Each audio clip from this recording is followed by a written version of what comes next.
KKMD 861화 미래 기갑전은 나의 것. 스텔스와 무인 드론 결합시킨 차세대 보병 전투 장갑차 레드백 EX에 주목하기 시작한 해외 언론.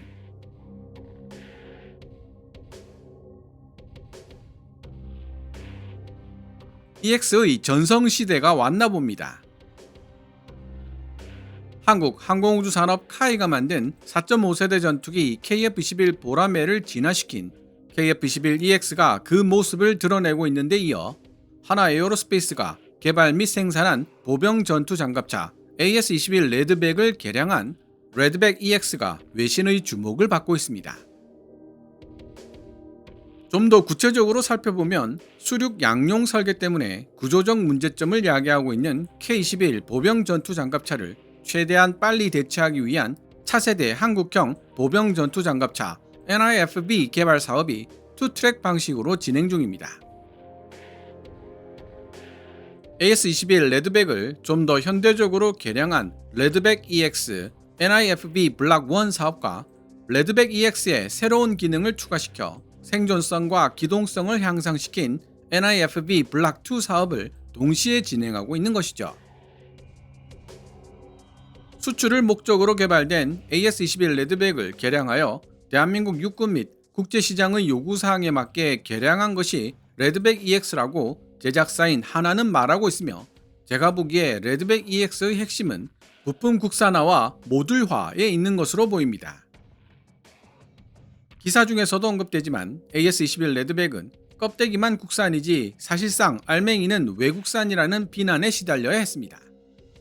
하나도 이런 부분을 충분히 인식하고 있었는지 AS-21 레드백에서 19%에 불과했던 부품 국산화율을 레드백 EX 버전에서는 무려 95%까지 끌어올리겠다고 선언하고 있습니다. 그럼 해외 군사 전문 매체 아미 레커그니션이 2025년 8월 19일에 게재한 기사를 번역해보고 레드백 EX를 포함한 차세대 한국형 보병 전투 장갑차 NIFB의 등장이 세계 장갑차 시장에 미칠 영향에 대해 생각해보도록 하겠습니다. 아미 레커그니션 기사 원문은 노란색 글자로, 제 개인적인 생각이나 역주는 하얀색 글자로 표시됩니다. 준 슈프림이 2025년 8월 18일 보도한 내용에 따르면 하나에어로스페이스는 2025년 대한민국 국방산업발전대전 인렉스에서 NIFB 블락 1으로도 불리는 레드백 EX의 개발 현황을 알리고 NIFB 블락 2 보병 전투 장갑차 개발 계획을 발표했다. 레드백 EX는 2024년 10월부터 2028년 3월까지 진행될 예정인 수출용 레드백 보병 전투 장갑차 개조 개발 프로그램의 일환으로 2025년 3월에 이미 예비 설계 검토 단계를 통과했다. 레드백 EX 프로젝트는 원래 수출용으로 설계된 AS-21 레드백을 기반으로 국내 및 국제 고객들의 요구사항을 모두 충족할 수 있는 더욱 발전된 형태의 보병 전투 장갑차로 개발하는 것을 목표로 한다. 하나에어로스페이스는 블락 1 개발 계획과 블락 2 개발 계획을 함께 세부적으로 설명하며 NIFB 제품군을 2030년대까지 이어지는 장기 프로젝트로 자리매김시켰다. 레드백 EX NIFB 블락 1은 모듈식 포탑 기술을 통합하고 있어 다양한 고객 국가들의 다양한 작전 요구 사항에 대응 가능하다. 또한 방호 기술과 종합 방호 시스템을 국내 기술로 개발하는 것도 포함되는데, 하나에어로스페이스는 부품 국산화율을 19%에서 95%로 높이는 것이 목표라고 명시적으로 밝혔다. 이러한 변화는 해외 부품에 대한 의존도를 줄이고 예비 부품의 가용성을 보장하며 자주 국방을 이룩하려는 대한민국의 광범위한 산업 정책에 부합하기 위한 것이다. 레드백 EX 프로젝트는 높은 수준의 모듈화와 국내 생산이 어떻게 수출 경쟁력을 향상시킬 수 있는지를 강조하고 있다. 따라서 블락 1 버전, 즉 레드백 EX는 생산 및 구성 옵션을 확대하기 위한 기술적 플랫폼이자 산업적 수단으로 설계되었다. NIFB 블락 2는 블락 1의 진화된 형태로 기본 플랫폼을 유지하면서 새로운 생존 능력과 향상된 기동성을 추가했다. 한 예로 다양한 영역에서 탐지될 가능성을 낮추기 위해 레이더 및 적외선 신호를 최소화시킨 스텔스 지향 형태로 설계될 예정이다. 블락2 버전의 차세대 보병 전투 장갑차 NIFV에는 전기 추진 시스템, 능동형 서스펜션 시스템, 그리고 지능형 사격 통제 시스템 등이 통합된다. 이러한 추가 기능들은 험난한 지형에서 기동성을 향상시키고 차량에서 발산되는 각종 신호 감소 및 전투 효율 극대화 등을 결합하여 차량의 성능을 현대화하려는 광범위한 노력의 일환으로 이해된다. 기존 보병 전투 장갑차에 비해 좀처럼 탐지되지 않는 스텔스 외형을 지니고 있는 NIFV 블락2는 생존력 측면에서 훨씬 더 유리하다. NIFV 프로그램은 전투 중량 45톤의 차세대 장갑차를 구성하고 있으며 유무인 복합체계 멈티, 인공지능에 기반한 지휘 및 사격 통제 시스템, 그리고 보다 광범위한 작전 운용 구조와 연결되는 표적 탐지 네트워크를 통합하도록 설계되었다.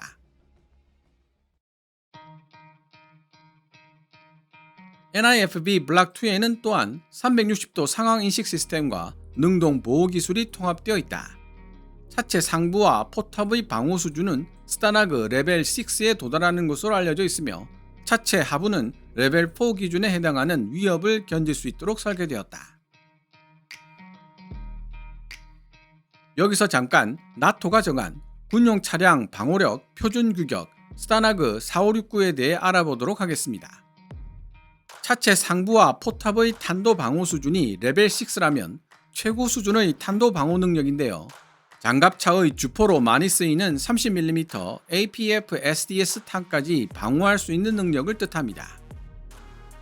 차체 하부 방호력, 즉 지뢰 방호 수준이 레벨 4에 해당한다는 말은 10kg TNT급 지뢰 폭발에 견딜 수 있다는 뜻으로 최고 레벨 5 바로 밑 단계입니다. 따라서 레벨 6 탄도 방호에 레벨 4, 레벨 5 지뢰 방호면 현재 존재하는 보병 전투 장갑차들 중 최고 수준의 방호력을 자랑한다고 볼 수 있습니다.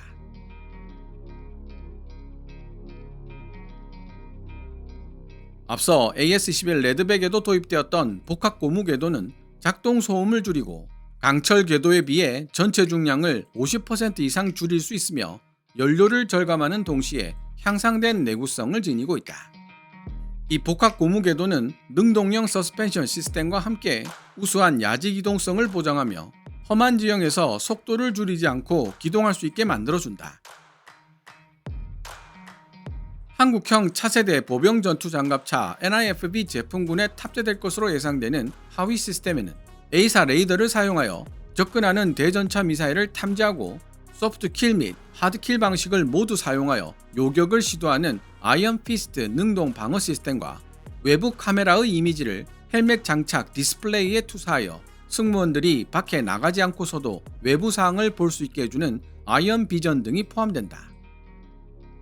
NIFV 무장 패키지에는 S&T 다이나믹스가 개발한 40mm 텔레스코프탄 화기체계 CTA, 12.7mm 원격 조종 무기 스테이션, 그리고 최대 사거리 8km의 대전차 유도미사일이 포함된다. 이러한 무장과 센서는 모듈식 포탑에 내장되어 있어 고객 요구사항에 따라 다른 무장과 센서로 대체할 수 있다. 종합적으로 봤을 때 NIFV에 도입되는 시스템들은 전문화된 단일 기능보다는 다층 방어, 승무원들의 인식 능력 향상, 그리고 유연한 화력에 중점을 두고 있다. 대한민국이 새로운 보병 전투 장갑차 프로그램을 진행하고 있는 이유는 현재 대한민국 육군이 운용 중인 K-21 보병 전투 장갑차의 설계와 관련이 있다. 수륙 양용으로 설계된 K-21 보병 전투 장갑차는 그로 인한 구조적 제약을 받고 있는 상태다. 군사 전문가들은 새로운 보병 전투 장갑차를 개발하지 못하면 생존성에 대한 우려에도 불구하고 약 400대의 K-21이 2030년 이후에도 여전히 운용될 수 있다고 지적한다.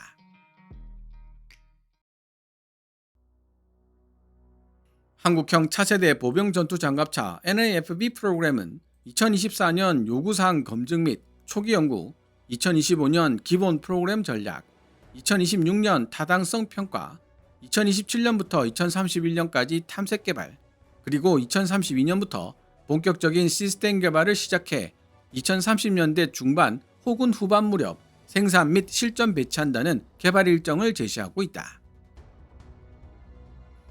이 과정에서 NIFV 블락 1, 즉 레드백 EX는 산업적이고 모듈화된 기반을 제공하고 블락 2부터는 스텔스 형상과 첨단 자동차 기술을 도입하여 마침내 NIFV는 100% 작전 운용이 가능한 형태로 발전하게 될 것이다. 하나에어로스페이스는 AS-21 레드백 수출 과정에서 얻은 경험을 NIFV 개발 과정에 반영시키고 있는데, 특히 호주 정부가 진행했던 랜드 400 3단계 사업에서 보병 전투 장갑차 주문 숫자를 129대로 급격하게 축소시켰음에도 불구하고 AS-21 레드백이 선정된 것이 큰 역할을 하고 있다. 하나에어로스페이스는 수출 지향적인 레드백 EX를 NIFV 블락 2 및 후속 설계를 위한 디딤돌로 보고 있다. 레드백 EX, NIFV 블락 1을 위한 2024년부터 2028년까지의 개발 일정에 2025년 3월 확정된 설계 검토 일정을 결합해보면 단기적인 개발 계획이 구축됨을 알 수 있다. NIFV 블락 2는 레드백 EX 블락 1과 병행 개발되며 스텔스 형상과 전기 추진 체계 개발에 중점을 두게 된다. 하나에어로스페이스는 레드백 EX의 부품 국산화율을 현 19%에서 95%로 높이고 블락 2의 첨단 생존 기능을 통합하여 2030년대까지 대한민국 육군의 요구사항과 국제 장갑차 시장의 수요를 충족시킬 수 있는 차세대 한국형 보병 전투 장갑차 NIFV 플랫폼을 개발하겠다는 계획을 세우고 있다.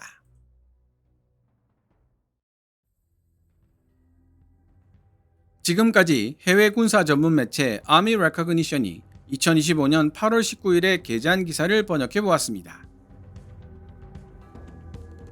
AS-21 레드백은 차체 안에서도 외부 상황을 360도 파악할 수 있는 아이언 비전 시스템과 능동 방어 체계 APS, 센서 융합 등을 특징으로 하는 최신 보병 전투 장갑차입니다. 따라서 이를 기반으로 개발된 레드백 EX가 차세대 보병 전투 장갑차로 선정된다면 대한민국 육군의 생존성과 네트워킹 전투 능력 수준이 폭발적으로 증가할 것으로 보입니다. 360도 외부 시야 공유, 센서 융합, 능동 방어 체계 APS가 통합된 레드백 EX는 시가전이나 근접 전투에서 보병들과의 협동 작전을 안전하게 수행할 수 있도록 만드는 동시에 무인 드론을 작전에 연동시키는 교리 또한 가능하게 만들 것으로 보입니다. 레드백 EX가 대한민국 육군의 기본 보병 전투 장갑차로 선정된다면 대한민국 육군의 유무인 복합 체계 멈티 전환이 생각보다 빠르게 가속화될 가능성이 있다는 뜻이죠. 세계 장갑차 시장에 레드백 EX가 미치게 될 영향에는 어떤 것들이 있을까요?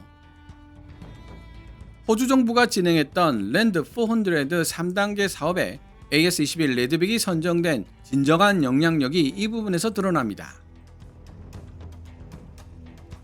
비록 450대에서 129대로 도입 규모가 현저하게 축소되기는 했지만 랜드 400 3단계 사업은 세계 최대 규모의 장갑차 도입 사업들 중 하나로 AS-21 레드백을 대규모로 검증할 수 있는 기회인 동시에 제조사인 하나와 운용 주체인 대한민국 육군에게 엄청난 양의 데이터를 확보할 수 있는 기회가 되어주고 있습니다. 이러한 경력은 동유럽, 중동, 아시아 등에서 개최될 차세대 보병 전투 장갑차 도입 사업에서 중요한 평가 기준이 될 것입니다.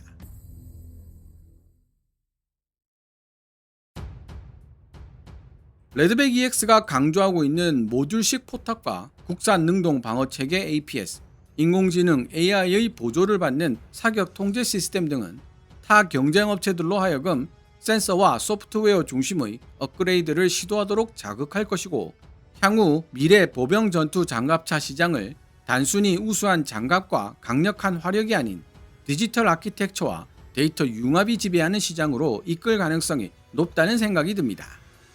시청자 여러분들의 생각은 어떻습니까? 오늘 KKMD에서 준비한 내용은 여기까지입니다. 방송되었던 내용들은 KKMD 공식 블로그에서도 만나보실 수 있으니 구글이나 네이버 검색창에서 KKMD를 검색해 보시기 바랍니다.